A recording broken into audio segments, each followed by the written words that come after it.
Hey sis, where are you going? Oh, I'm just heading out to find a place to send money to my uncle in Samoa. Oh, why waste time and petrol? You can use UP Group Money. You can send money to Samoa and it's really fast. Really? Yeah. Can I sign up online? Yeah, it's really simple. Sweet, I'll do it now. Okay, bye. Bye. Sending money to your loved ones in Samoa has never been easier with the UP Group Money Transfer. Our service allows you to transfer money quickly and securely from the comfort of your home or anywhere in New Zealand. Your family and friends can conveniently pick up the money from over 40 villages across Upolu and 𝚟𝚒𝚍𝚍. No matter where they are, we've got you covered. Our user-friendly online platform makes sending money a breeze. Just visit www.upgroupmoney.com. Sign up and start sending money in minutes. We're here to help. If you have any questions or need assistance with signing up or sending money, please don't hesitate to contact our friendly support team at 09558 2896 or 0800 877 328, or visit us in the office at 6/22 Station Road, Otahuhu, Auckland 1062. Experience the ease and reliability of UP Group Money Transfer today. Your family and friends in Samoa are just a few clicks away from receiving your support. Visit www.upgroupmoney.com now to get started. Hey, is it true that your company can help us save money for our trip to Samoa? Yes, that's right. With UP Group Money's partnership with Vodafone Samoa 𝚘𝚘𝚅, you can save money while you're still in New Zealand. You'll need to register with UP Group Money to receive a Vodafone SIM. Once you have your Vodafone Samoa SIM, you can start sending money to yourself through your UP Group Money account to your 𝚘𝚘𝚅 account. You can only withdraw your savings when you're in Samoa. Oh, that sounds great and straightforward. Can I do my registration online? Yes, you can register for UP Group Money online. However, if you need assistance, you can come into our office and we'll help you out. For 𝚘𝚘𝚅, you'll need to visit our office to register and collect your Vodafone Samoa SIM. UP Group Money, in partnership with Vodafone Samoa 𝚘𝚘𝚅, offers you a unique way to save for your trip to Samoa while you're still in New Zealand. Here's how it works. First, register with UP Group Money. You can do this online or visit our office for assistance. Second, receive your Vodafone Samoa SIM. To complete your 𝚘𝚘𝚅 registration, you'll need to visit our office. And lastly, start saving. Use your UP Group Money account to send money to your 𝚘𝚘𝚅 account. The best part, you can only withdraw your savings once you're in Samoa, ensuring you have funds ready for your trip. Wow, that sounds really convenient. I can't wait to start saving. Exactly. So why wait? Visit our website to register with UP Group Money today, or stop by our office for any assistance. Make your trip to Samoa even more enjoyable with our hassle-free savings plan.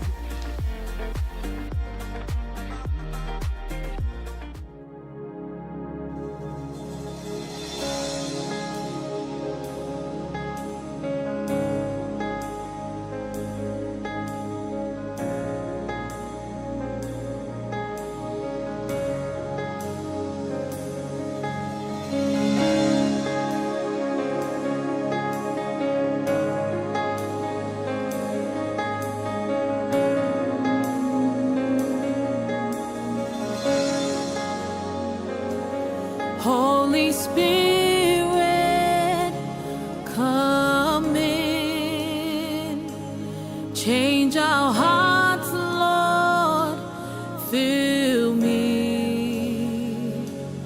Holy Spirit, we welcome you. Come and change, Lord, the atmosphere.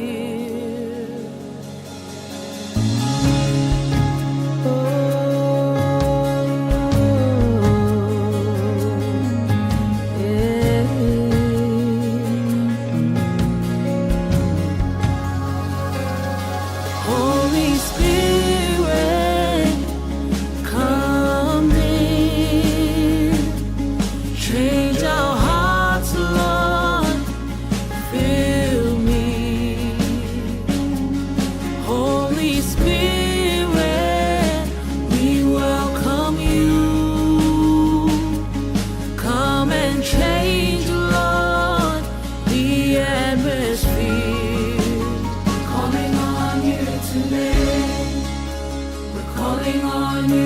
today. Come into our hearts, Lord, fill us afresh today. We're calling on you today. We're calling on you today. We're calling. Come into our hearts, Lord, fill us afresh today. Anganga pa iya. Anganga pa iya. Afioma. Anganga pa iya. Lililoloto. Fatuma. Anganga pa iya. Anganga pa iya. Olo falelene. Olene. Anganga pa iya. Afioma. Te bala awa tune. Te bala awa tune. Afioma oile ani. Fatuma mai matone. Te bala awa tune. Te bala awa tune. Afioma oile ani. Fatuma mai matone. We're calling on you today. We're calling on you today. Come into our hearts, Lord, fill us afresh today.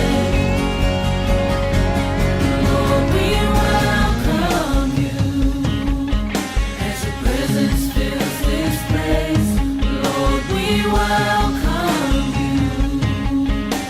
We call upon your name. Lord, we welcome you. We feel the warmth of your embrace. Come and move. Come and move. Come and move. Come and move. Lord, we welcome you as your presence fills this place. Lord, we welcome you. We call upon your name.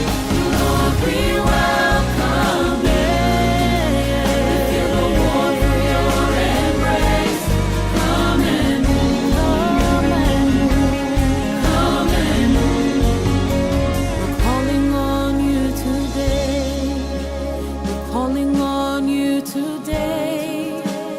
Come into our hearts, Lord, fill us afresh today. We're calling on you today. We're calling on you today. Come into our hearts, Lord, fill us afresh today.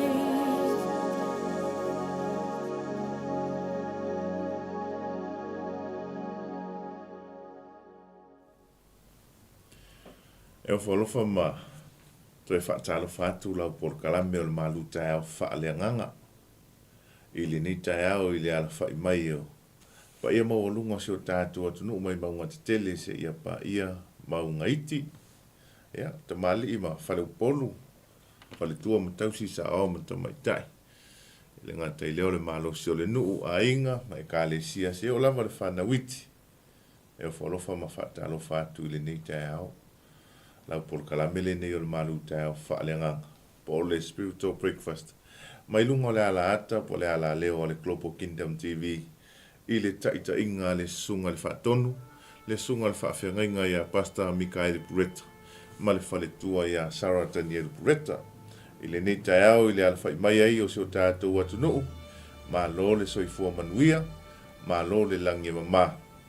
Tātou vi ia ma whaawhetaia, le anga le leima le alofa o lo tātou atua silisili ese. Pai mai nisi o whaupunga o le pese na alanga isa ra elu i le atua. Ina ua sao mai le turiloanga ai kupito na turiloa ai a te ilatou whai mai. Io vai, oai ea se tusa, se ua tusa ma oi le vau atua. Oai se ua tusa ma oi, o le silisili o na paia, o le matautia i vi inga, o le whai vavenga. Amen. Mele pese na Israelu io vai, oi ea se tusa ma oi i le vau atua. Oi o le silisili o na paia, o le whai vavenga, e tatau I ai le viinga. I le nei la taeao. Ina ua e sopo ia le sami ula ula mai le poa na po sa e moe ma e tō whā ma le leiloa. Pe tātou te toi o le isi tu vai. Pe tātou te toi sopo ia atu le o ngā tutonu ngā le mū o le sami lo loto. Na vai lua ina I le matautia ma le vāvenga na whaia e le atua. E ala I lana au no mosi. Au le ni taeao. O le ua e toi tu vai le pito le sami. Ua e toi tu vai ma e tau nuu le manuia. Lau sa valinga mai le pona pona. Tō whawha ma mātou momoe. Ma le lilo I manatu le ala wha I le nei taeao. Ai ale alofa sili ese le alofa mata lasti o lo tātou tā pāu sidi o le langi. Ua ia tai le soifua se o tātou atunu. Ia maso mātou ola I le nei taeao fau.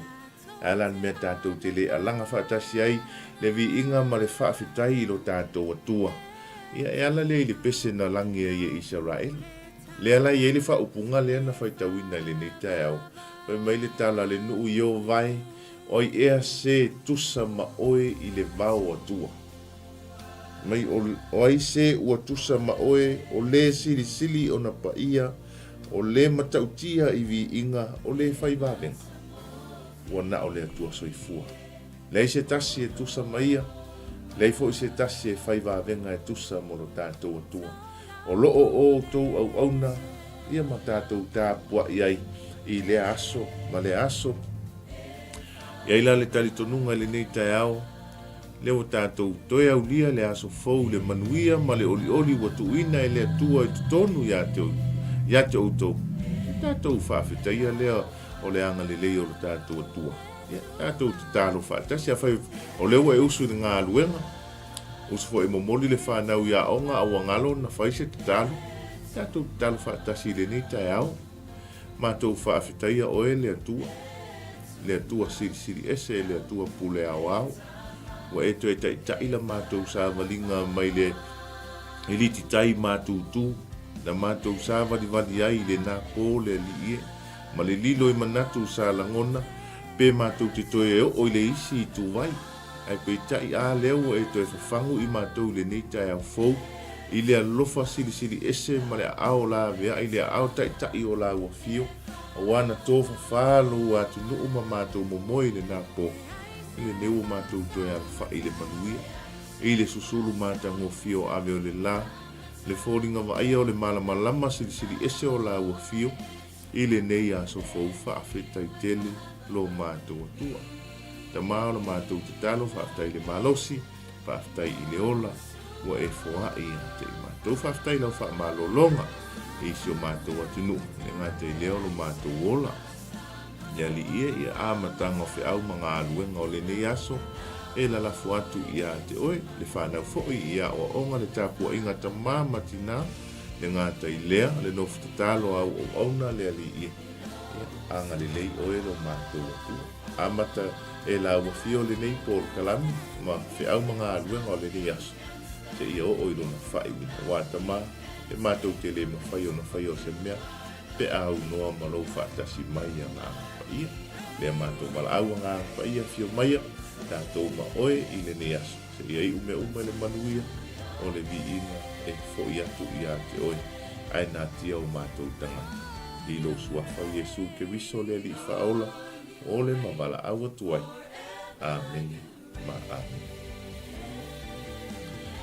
E toi o whalofa ma whaatalo whaatu lau porkalame o le spiritual breakfast po le Malu taeao faaleagaga I le ala whai mai o so tātou atunu I le nei taeao.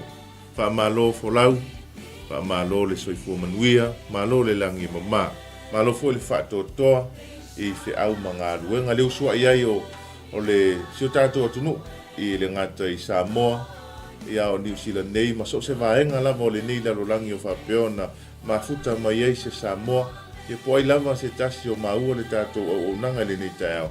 E o whaalofa ma whaatalofa atu I le suai o Iesu Keriso. Whaatalofa le tāpua inga nei o tātou ta mā, matina mātutua, au sina, o si o tātou atunu.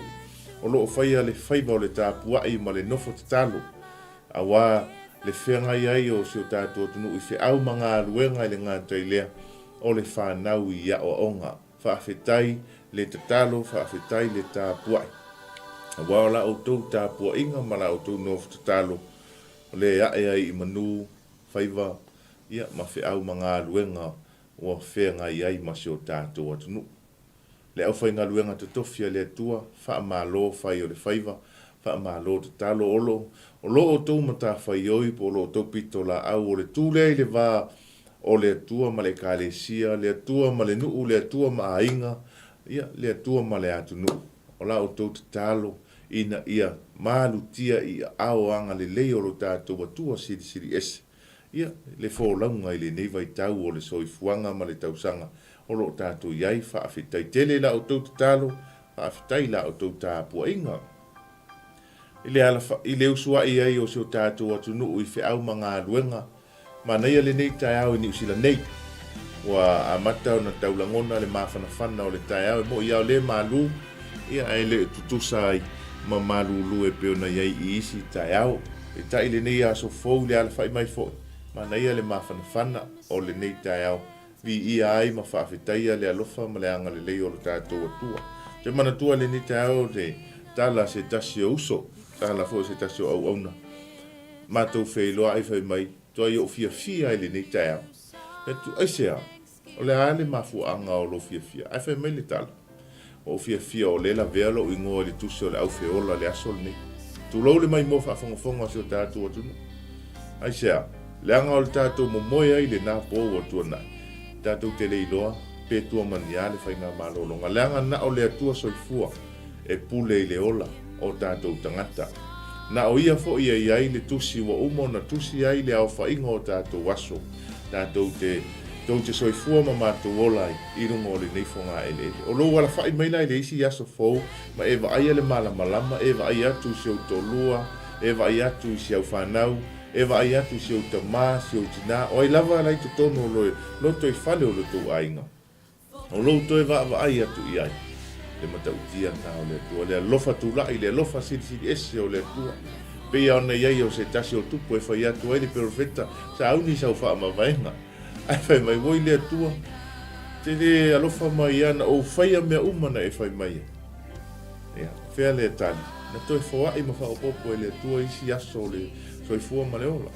Iai li tātou le nei taeao. Se wawenga sili lea o whaia e le tua. Ia te tātou umalawa. Ia li tau sila mai fo I mau wawa I atu I lunga o penga ta wha I langa. Vi ia ma whaaftahi alo tātou atua. Whasauni le atunu le nei o New Zealand. Pea iai fo I ma Australia. I le aso wha ilunga ina po le aso wha apitoa mo tamā. Ua mai le aso wha apitoa mo tamā si o tātou atunu o Samoa le ngata fo I leo nisi o vaenga o le nei lalanga. O mai ona wha manatuina wha ilunga ina ni tā ua o tamā. A le whato a whasauni ai le atunu nei o New Zealand ma Australia. Le aso sā o mua nei. E wha manatu ai le tā ua o tamā I to tono a inga, nuu ma e kālesia. Le ngata I lea, aua ne ngalo whai mai o le tamā o ina tala noa I ai le atua. O ina tala noa I ai le atua I mea umalawa I to tono e ainga. Tātou wawa ai ei, na iei le tamā ma le tina, e uia na sasi le whai unga le tina ona o le tō singa o le sila malana wawa ai fo I le mata ngō fio le la au. Ai whai mai e le I whaia I ai le atua. Ai ina ua tango ro le tō ina ma ai le la au. Tala noa I loa ma le atua. Le tā ua leo le tamā, o le fiso ta inga leo le atua. A ngai I tutono a inga ma so se me. Tala noa I le tamā wa o ia o le taitai. O ia o le ugo le a inga. O ia foi. E iai le manuia ma le whaale tonu I tutono a inga. Tātou moli mauina I le tele o tamā I tutono le a fionga pa ia le atua. O isi e tutu le va. E si itia le whanau, e si itia le a inga, e si itia le atunu. Ai sea, langa ne I o mai le toa sao le tua le se mawhai o nai e te tani. Ai pe tai o le tatalo, tu ri vai o le tamā, ma le ainga atoa I luma o le tua. Ia fuai o na manuia mea uma. O le whasauni atua I le aso whaapitoa mo tamā I New Zealand nei ma so se vaenga o Australia foi. Ia. Te talo ai le atua tai le soifua o tama malava se o tātua tunu. I to tono ni usila ma Australia. Ina ia aulia le aso sa whaapito lumana inei. E whaamanatu inai le tā ua tele o tama i to tono a inga. A le se tama e le ato fo le numera e to tono o a inga le ato fo fia fianga o nisi o whanau. Iai fo nisi o whanau o whaapeona whai ilangi le mafutanga matama. Ai le ngata fo i leo o vala ona o nisi o tūlanga tau le a inga. Ai manatu. Tasi ale ta masili e aona e taitaina, e aona e muli iai, fai mai o ia e taitai a te oe i le manuia. Fai mele tala le to ino ta vita e taitai i le e whaamoi le vaumua le me e file mu. E file mu e le aise me te popole ai. Pe te savali le vanu le ata le oti, me le fefe se me le anga aisea le a au taitai le nao louta masili o i le langi. Na te leo mala mea i a te oe, ma au le tala no atu le nei taeao. Tātou tau whai te talo whatasi ina ia taitai e le atua i tātou uma, le ngata i ta mā, tina, whapea le whanau. Ina ia au lia le manuia, le aso sā, whailonga ina mō ta mā, ini usila nei ma Australia, e le ngata fo i lea le aso sā mua le nā masina. Ua anga tu iai. I le alofa o le atua, whaafetai i le taitai a le atua i ia te i tātou uma. Mai lava le amatanga o le nei tausanga. Se i haulia mai fo'i, ia le nei masina o tūlata i na whaai wiu. E matautia mama eu le anga le lei o le tātou atua. Awa amanatu le fōlaunga, telefita ma whaingata, telefo ia le whesoa inga na whesoa inga ai le sāvalinga i le aso ma le aso. Sa le mautonu, sa whesili pe feo na whaile me lea, pe feo na whaile tūlanga lea, o le ase me ai o le aso, o le ase me avele whanau le aonga, avele whanau le whale mai, o le tamama le tina, i le tāpua inga, o le ase me whai eise me tausami. Ai pe tai whai mai, ua fōa i mai e le atua, mea e tatau i le aso ma le aso. Ese le matautia, ese le anga le lei o lo tātou tāpa au o le langi. Na te leo, na te laweai, na te whaia mea e whaatau nuu ai ma whaamalia ina ai o tātou mana onga. Apatoa se whaawhiloa ai ma se whaatalofa i wauma paanga, ale tātou ala atau whaapeona mafuta mai i le nei taeao. Pa malo whaafetai le noftatalo whaafetai fo i le aveo le nei ala ata matou ala ata mata, pe ala ata muli tai ai i whaamalosi. Ia ma au faaleagaga o le faapeona saunia e ana auauna i le aso ma le aso. Faatalofa ia te i latou kampani ma pisinisi o le faapeona lagolagoina ia polokalame le tatou alaata o le Global Kingdom TV i le aso ma le aso. Ia na ua lausilafia o le tolaulauina ia kampani ia agalelei le atua faafetai le tuumai o tautau au e lagolagoina ia le whaamoemoe le ngata fo i lea, o le moli ina ma le tala ina o le finangalo o le atua, e ala le i le au nanga le Global Kingdom TV, ia whaamanui atu le atua. Ia le nei aso, i whi au mga aduenga amata, talo i le atua. Talo i le atua e leo, talo i le atua e tai le soifua ma leola. Tātou moli mauina se tasi o whaalave na awhia ini se o soifua, o alo ma whanau o seo tātua tunuu. Ia. Taloa ia ile anga le o le tua ia inga loto mawhatia. Ia ma loto whaavau ono maftanga pele mama mai. Ia o te tala ili maliu maleoti. Ono o whaalave lave whaafosei. E tutupu i lunga o le ala tele. Ia tautua nale saonga le mu. E peo le whaamanatu masani. A le tātou au nanga i le taeao ma le taeao. Tautua nā lou saonga le mu. Upu ai a le soifua maloloina se o tātou atunu o te masani na uwha longolongo iai. E sili le puipuia na i lo le tau tonga fitia. Whautauta e whai ai mea malava. Talo fo ia te ilatou o whaafoina ia sa ai lungo ala tele. Ia ave ma le whautauta lauta vale. Aua te nau le sao ina ia e vave tau nuu le mele te manau iai. Ia ngalo ia te oe o le sawa le na o le atupu mai e se whaafitauli e tele I mawhauwhawina.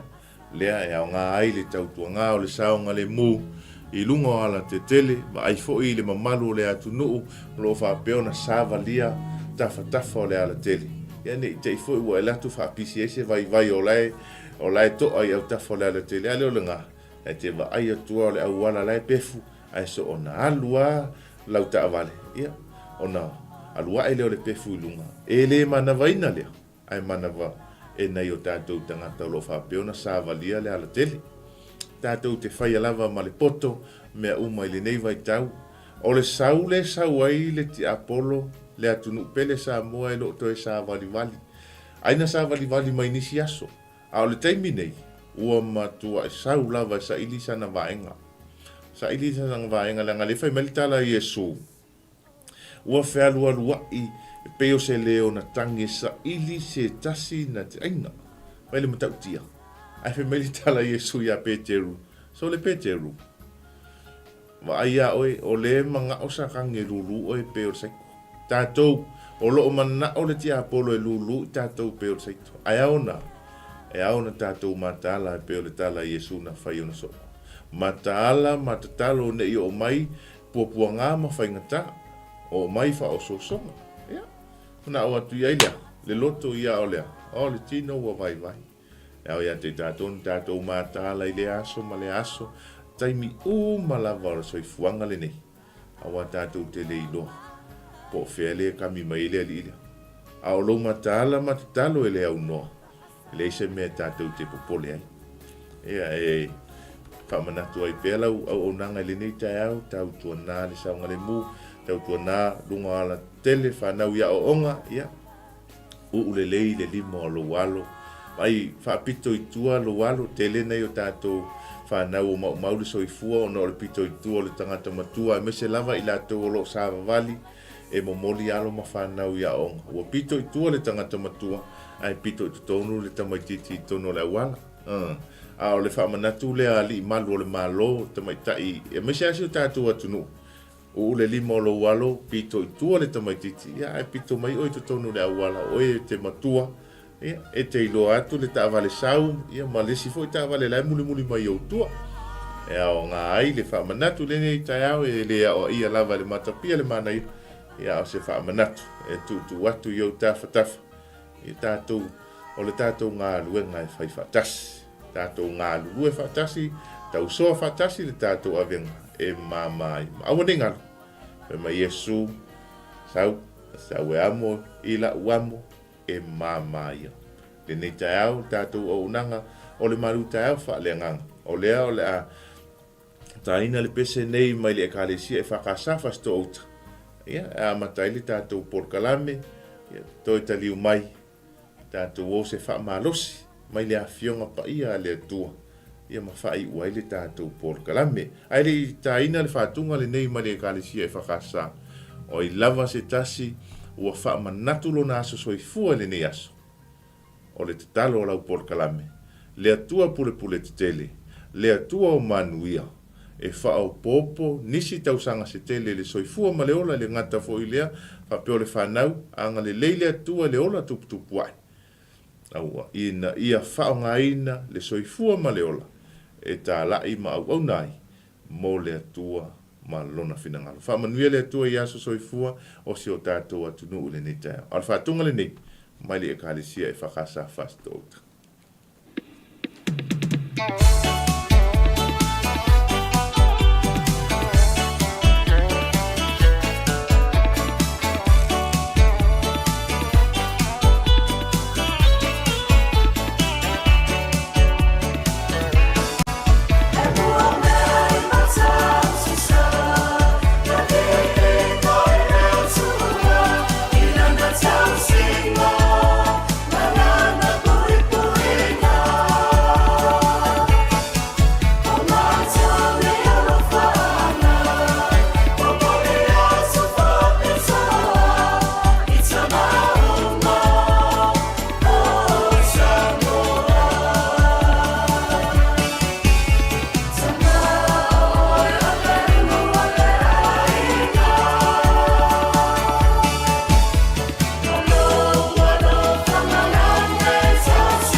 Whaafitai le tua i se tamā ua e au mai.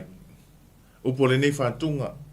Ia e moli atu ai fwoi alo whaanga ma whaamnianga au whaasauni atu ai ia tamā umalava o seo tātou atunu o lo whapeona au mau i New Zealand nei ma Australia i lo lato aso whaapitoa o tamā i le aso sao mua nei.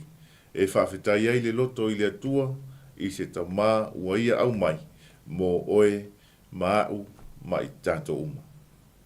E toi whaatalo whatua i lea i le mai moa seo tātou nuu i woma paanga whapeona to ai tau nuu mai lunga le tātou live le nei taeao i le suafa manu malolo tātou ali o Iesu Keriso e o fualofa ma whaatalo whatua i. I le toi taliu mai e o le tātou au nanga o le maru taeao faaleagaga. O ai o whapeona whiangai ma whaanoanoanga ma mawhatianga. Ona o maftanga pe leo te tala e le atua e ala le maliu mareuti. Wha mawhanwhananga. Anga le leile atua. Le anganga pa i o le atua o le mau ai le mawhanawhanasili i loto manganga. Ia iai le mawhanawhana o le atua. I a inga o ta mātina e o lava le whanau. Ia ona o maftanga pe le o te tala e le maliu mareuti. Ai le toi taliu mai ai o le tātou o onanga. Tātou whaamalosi. E le umi. Ai. Momoli atu e le nganga pa ia o le atua. Le neife au. Ai ai nai se loto au se fina ngalo. Manu malo i nai se nganga. Walava le atua malona fina ngalo. Tātou tusi whaitau le na. Maua i le Esoto lo na mata upo se fulma le wha. Te whaitau ina. Le foi upule se fuluma le tolu ma le se fuluma le fa. Fai se na fa malosi le nei taeao. Fai mai. Ona tali atu leo mose i le nuu. Au atou te fefefe. A ia o tou lau tutu ma va ai atu i le olatanga mai a Iova. O le a faia e ia mo o tou le aso nei. A wā o ai kupito ia tau te va ai atu i ai i le aso nei. Tau te leto i loa lava i la tau e whaavavau. O le atau Iova mo o tau, ai wha lo longo o tau. Amene. Tina tala pu le whaupunga le nei wa tātou au mai e, whai ese wha malosi. O le malanga le nu o le tua, ave ese mai o ai kupito o Israelu mai totono ai kupito. Sau ai leo le sa valinga whai atu le atua, mose whai atu le nu. Mai le nu nai luma atu e tō lau api ai ma whai eise malo longa. Ia pei ala o si mātou nu i oi i savai. Whai atu na, tō lau api, malo loi nai le vāo sa fotu na, whāsa ngai atu ma le tolo e lata ane i le sami. O i, e maua uma ia, maua le sami, maua mea ia. Ai alu atu la, ia le whetalainga le atua ia mose. Whai le nu, nofo ane ina, whai sina malo longa te isi ina. Ai o te whaamaa i le loto o Farao. Na te tuli loa atu Israelu. Le atua o lona nu filfilia o Israelu. E uina nofo polonga, le nu o le atua te tono ai kupito. Ai whai mai na mana tua e le atua, lana whiangainga na o sia ma Abramo, Isaako, ma Jakopo. E whapitoa se tala noe le nei taeao i ta mā. O le wha autu ai le wha malosi le nei taeao. A vea oe ma ta mā, e tū i le vā o lou a inga ma le atua. A vea oe ma ta mā e tū i le vā o lau whanau ma le atua. A vea oe mata ma e tū i le vā o le ekalesia o le nu ma le atua. Sau le sa valinga le nu o le atua, ma ai atu tangata o le vau, ma ai atu lesi tū o le sami. A lewa maua le tala o lau atu di loa mai e Farao ma na au le nu. Whea na iai, va ai atu o mai le tū di loanga. Langona le leo, le leo. Langona le leo le tomumu. Langona le leo le faitio. Langona le leo le a fai. E ale nei vai tau o le soifuanga o tātou ia. Whaamata tātou te leo whaiwhai, whaamata tātou te leo tō momu, whaamata tātou te leo whaitio, ina ua tātou wa ai atu o mai whita ma whaingatā, pua ngā o leo langa ma le sāwaringa. Ua tātou oso i le whai unga, ua tātou oso whai le tala o le tō momu, ma le whaitio angai loa kake le sau ngei, anga ka ngofo le mea kai ai e sidi aku. Kusa ate polonga alai maua le mea ai, maua le vai, lai ele maanga ia ka ngoika ika pe akauki, se tu lou le mai mua whaafonga se o tātou atunu. Leanga o le alanga le na alanga ile nu o le tuai whai ma tō mumu ai a mo se ina ua vai atu. O i whalau malanga au kaula wo o mai. Mai so le mose. Le ale mea ngā lai ngā au mai a mako ingei. E leo le mea e lea ngā mako whai ako e ke oi. Ko mako i o e kupiko. E leo iai angi ko ngā mau i e kupiko e ka ngoi mako. A leo mai e oe mako i le vau. Mai e oki ai le vau. Le soifuanga ma le sāwalinga o lo tātou iai. Whai tio, tō mumu, whai, le mautonu, ngalo, le sili ese lea, le atua na te taitai, le atua na te laveai, le atua na te wha o oi, i le mea iai le manuia. Le sāwalinga le nu o le atua e le whai ngofie.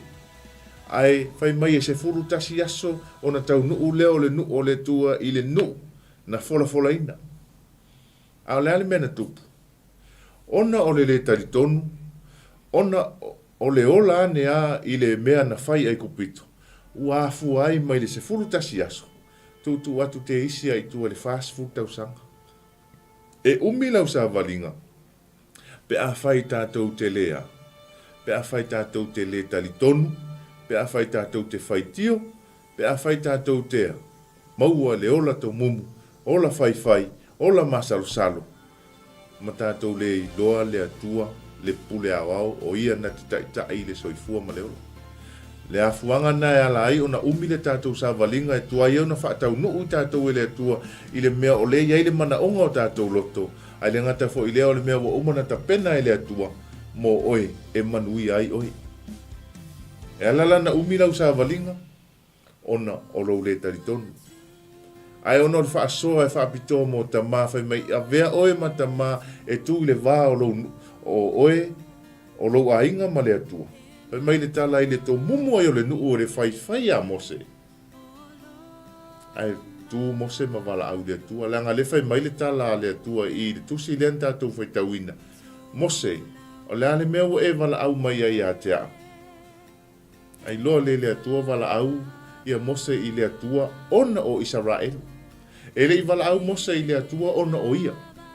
Na tū mose i le vāo le atua ma le nuu. Vāo le atua ma le nuu o Israelu. Tō mumu loa ma whaitio le nuu ia mose, wala au mose i le atua. E le i wala au a mose i seisi. Na wala au mose i le atua le nuu lea. Lea ele meu whaapea ai whai mailo ma le tala le atua. Mose, whai le nuu. Whaasanga i luma, mau, ele i whaapea mai a le atua, whai le nuu e whaasanga i tua, mto e fo i ai kupito. Lea i o le atua, a ona taitai tātou e le atua, e taitai i le ala e manui ai i tātou. Ele taitai nei tātou se whaafenonga. Ele taitai nei tātou e le atua se me whano ai lo soifua mana mātou ola. Le ai, e ala na whano i tātou, ona o tātou au o taitai nei tātou. Whaatanga le atua e taitai le sāwalinga a oe malo wainga. Wala au mose i le atua wha mole le nuu leo a whaitio mai. Pai mai le atua mose tu i lunga, whai le nuu. Tu lai sa o a ma wa ai atu i le olatanga ua saunia e le atua mo o tau le aso le nei. Whai mai le tala Israelu le tuunga mau, e le ini tuunga mau ai kupito. A lewa e mai ai mātou i. E le i fina ngalo le atua feoti le nuu le vau. Ai ngalo ai wa wha ai e le atua Israelu. Le tuunga mau te le la oso atu ai le la tau sa valinga. Wa umana tapena mo ai kupito. Ai sea, langa fo o le whai le nuu o le atua. Langa fo i e le taritonu i le atua. Ata atu wa ai alu watu mose e whai a whalau whai mai le atua e mai le nuu. Ai whai mai le tala whalau, o ai le atua ta umai ei a tea. Le taritonu i le atua. Ea, o iai se taimi o whaapea nei tātou. Lea ele nei atua, lea ele mea o ta whaapea. Mai nei mau luma se tala tātou te whai. E ao na tātou whaatua tuai o na tātou tala noa ma tau tala i le upu. Ai ao na tātou na nofo le lalo ma mafau fau. Le atua whaafafonga i taimi uma. So se mea lava e te tala noa ai, o lo o iai le atua na te whaalongo i lau tala noa ma le tala e te whai. Alanga le nuu, whai mai le atua, mo se whai le nuu, sa wali luma, whaalolo lima i lunga sami. Whaapele nuu ai o whai e mose la, le wawenga le ai, pau le mea mose na whai, tu o le to ma whaalolo na lima i sami, a o le atua na te whai a le wawenga. Mose na tu le wā o Israelu ma le atua. Ta'u e mose ma na onga o le nuu i le atua, tali le atua whaatau nuu. Ta'u e mose mea umale ma na o ai le nuu i le atua. O le ata wa ai o se tamata i ta i le lei. O se tama e alofa moni i le ainga. O se tama na te ta ina le nuu. O se pule nuu le lei. Tātou wa ai e langa o mose na avea na whai mapule o le nuu o Israelu e ta i mai Israelu mai ai kupito. Se ia o ai le melea. Lena fua le atua e ave iai. Ai ona o le sasi fo o se to ina lena whai le atua. E te tūma e wa ai e te leo o iai. Ai ui ia i lea. O le tangata na matua i te le lana ngā luenga whai. I le tū ai i le wā o le atua malona nuu. E ta'u e mose mana o ngole nuu i le atua. A mana o fo ile ma ai ai fo se me mana o ile atua mo le nuu e fa ile atua ya mose sau mose fa ile nuu. Tātou wa ai ai le nei taeao. Au fa sau ni atua i tātou tama mo le aso fa pito. A vea oi mata mai tu le ba. A vea oi mata mai te ala ni le taeao wala au le atua anga le leisia fa nau le au le au. Anga le leisio to lua la fa muli le fale, anga le leisio to lua la alu le ngaluenga, anga le leio umatua, anga le lei le nuu, anga le lei i le ekalesia. La vea i leo malutia i au a au le li. Fai oe matangata e tu le va i le ni taeao tama. A vea oe matangata e tu le va o le atua, malou a inga, le atua, malau whanau, le atua, malou tama, lau tina, le atua ma lo to lua, le atua ma le nuu, le atua ma le kalesia. Ia e tu le va e tau watu i le atua, si iti atu i le atua. Mana o nga uma ia tātou te mana na o iai. Whea o iai, le ale tala te maloa Abrahamo, le atua awane e to ta mai mai a te au. A whaia e maua tuaini tangata se toa 5 se fulu, 4 se fulu, 3 se fulu, a ngai mai a i lalo, se ia o ai le se fulu. Ai ngalo ai. I le mana onga lai le to ina o Abrahamo. O lai loa e Abrahamo lona uso, lona a inga lai to tono le nuu le la o e le whaafanonga. Na tu le va ina ia la vea i lona a inga. Na wala aua i le atua, na whaia i le atua, aua ni to ta mai mailo ua tua ia tea. Aia, nau ta inga o le to ina o Abrahamo ina ia la vea i lona a inga. Lota malana whanau. Pena iai, ana sao. E ui na whanau so toma makomoro. Ai whai mai na sao ana wha sao ina, lota malana whanau. Nā lana le sao le to lua o lota, ona o le nau i lea. I le tele o le oa ma le tamau a inga. Ai ngalo ai, te tele a mea ta pena i le atua mo oi. Tu umea e le whai mai le atua, a whai mai lo le atua, tu umea i e le anga, tu uloa. Ai ua foi tātou te oa, tātou toa tilo mai tua, me e mai maua ka whiriwhiri aulo, mai maua ka waliwalinga, mai maua ka ipu lai, rakui o le hengi ipu, rakui o le hengi me whai ai. Ei mo umanta pena i le tua le manuia mo oe. E tai oe, e tai i tātou e le tua, i le mea iai le manuia ma le oli. Whiana iai le isi ta māloa. Ti ngana whai ai ngā lana whanau, inu whaatasi lana whanau le whale o lea uso, lea tama ma lea tama.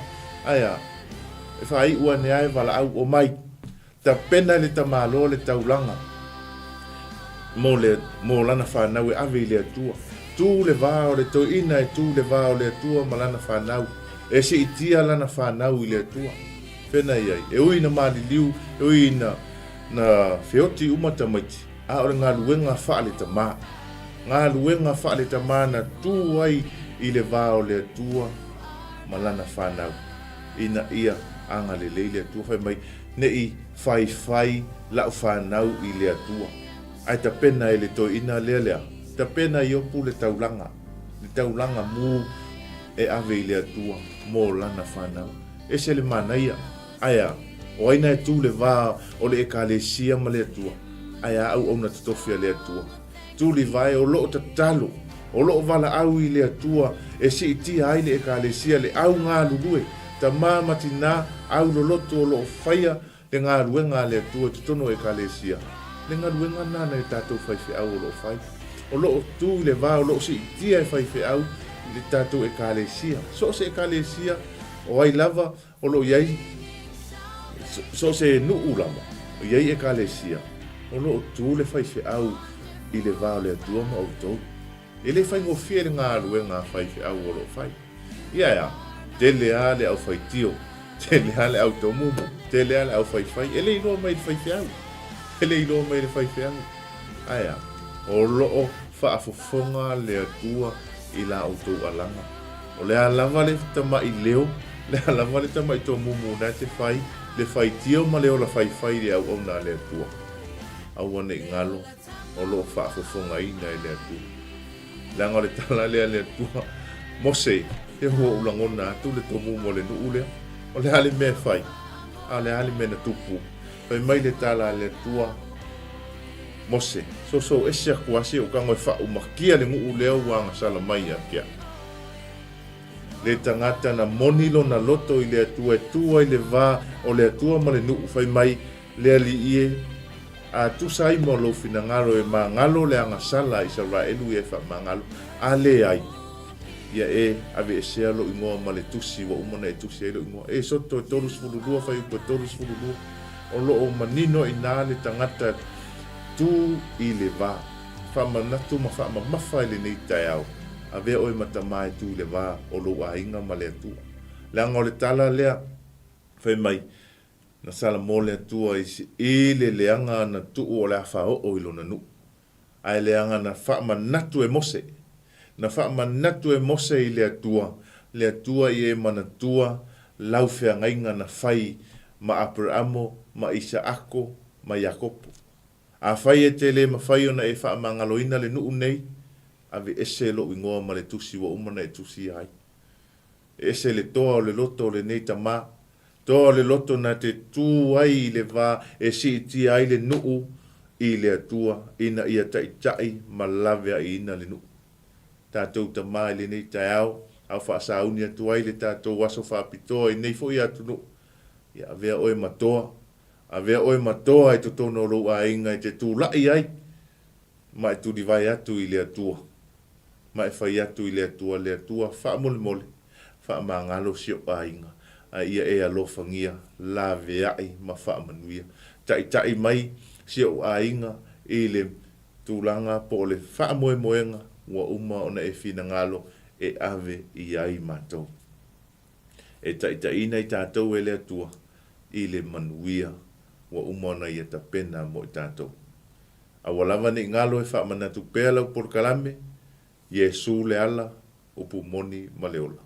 Whaatanga Yesu e whai matai o tātou ainga. Langa whai mai le tala Yesu i le whaalinga. O te tū le whai totoa, ma o tui atu.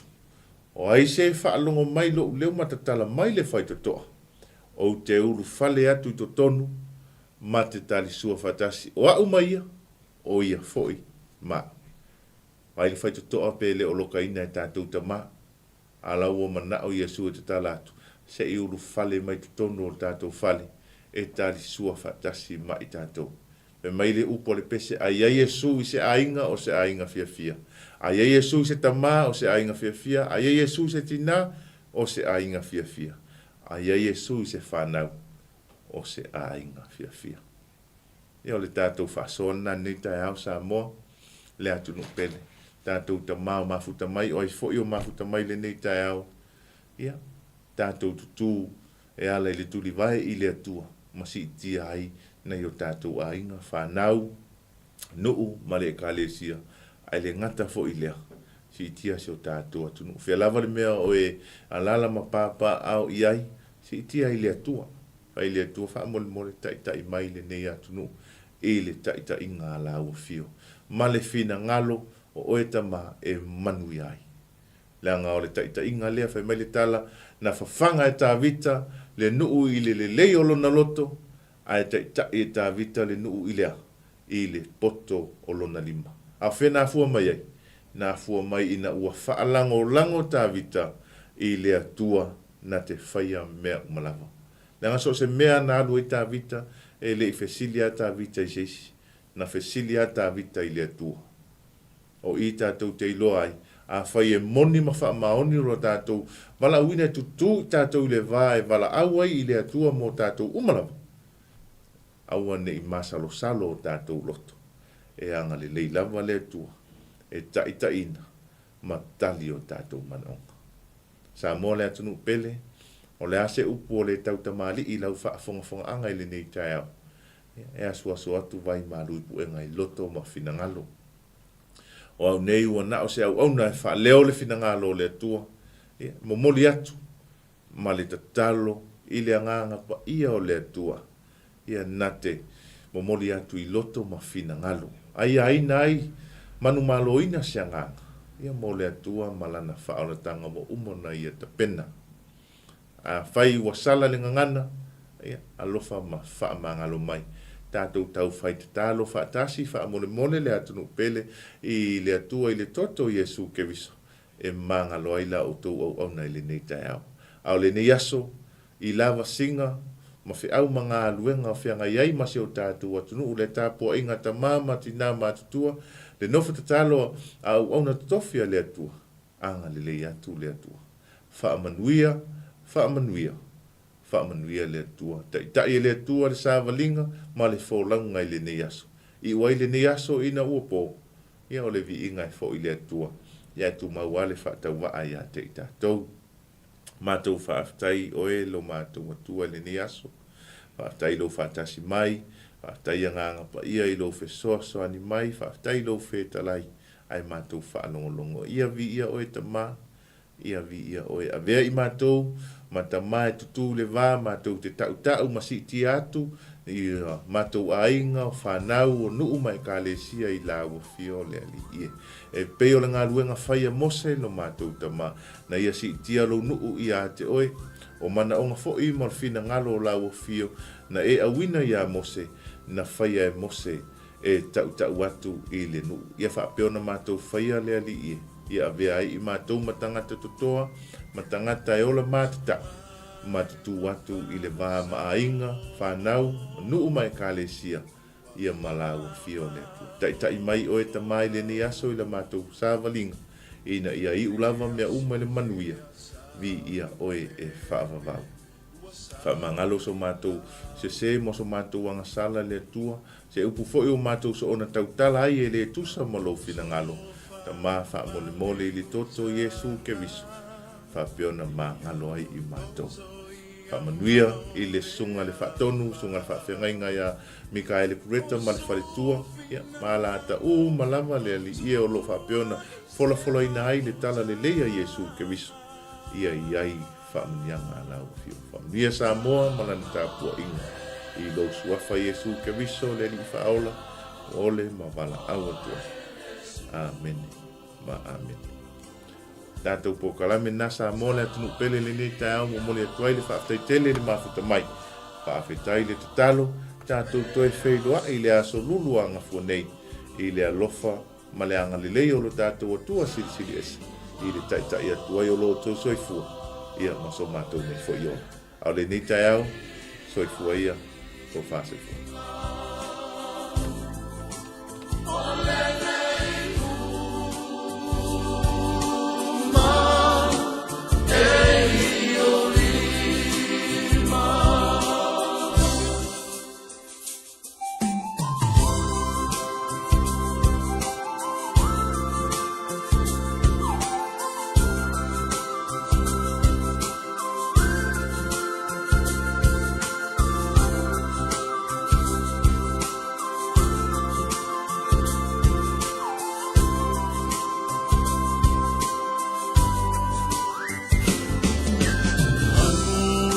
se ainga faaleagaga e ola fia 𝚗𝚑𝚙𝚢𝚛𝚒𝚑𝚝 i le alofa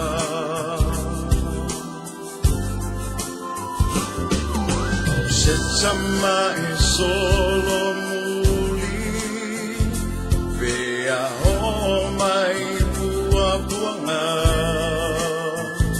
ua peo se wale hai sona tapasa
Hey sis, where are you going?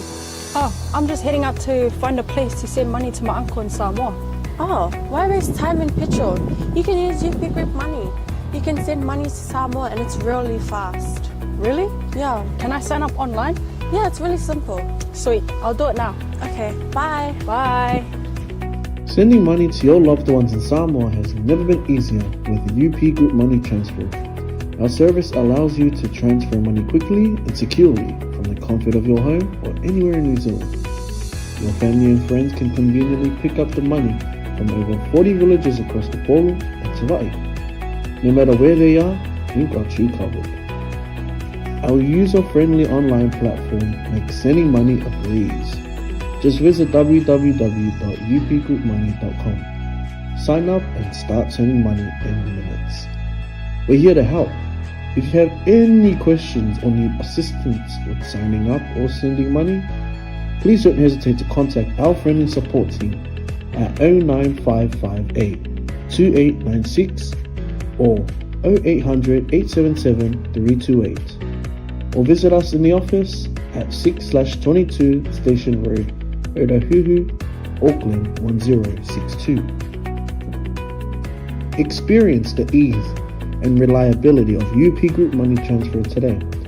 Your family and friends in Samoa are just a few clicks away from receiving your support.